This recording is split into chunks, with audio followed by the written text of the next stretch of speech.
Welcome to Network's Untangled here on day 3 at the GIS.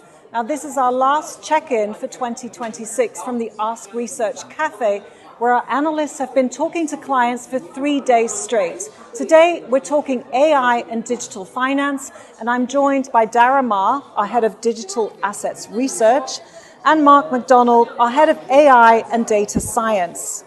Now, day 3 was all about AI. Malcolm Gladwell, the writer, started the day with a discussion about how people are quite afraid of AI, but human beings are needed to increase confidence, to generate trust. Mark, did any of this come up in your discussions with clients? Yes, absolutely. In fact, the number one question that I received from investors is AI coming for my job?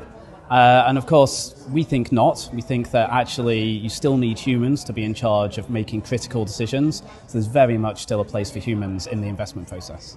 And Mark, talking to investors here in Hong Kong, were there different kinds of questions versus what you're getting asked in London or Europe or the US? Yeah, definitely. One very interesting difference here is that Asian investors have been asking many more questions about the AI models from the Chinese AI companies, which is a question that I very rarely get from investors in London or the US.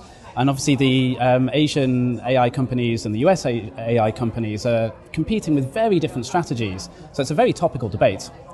Interesting. Now, talking about transformation, Daragh, digital assets are driving a big shift in global finance. You moderated a very interesting panel talking about this yesterday.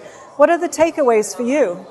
Well, I guess the first thing is how much is being talked about, not just on that panel, right? It seems to come up in conversation all the time, which I think reflects the fact that this is not just an isolated kind of story. It does have an impact across, honestly, all the bits of business that our clients are engaged with. I guess the second thing which was reassuring was on the panel I posed the question, look, is this an opportunity or a threat? And 2/3 of the room thought this is clearly an opportunity, and only a fraction thought it was a hyped up story. So that's kind of reassuring. But yeah, I was just struck by how often it came up in conversations with clients, on panels. So it seems to be hitting every touch point.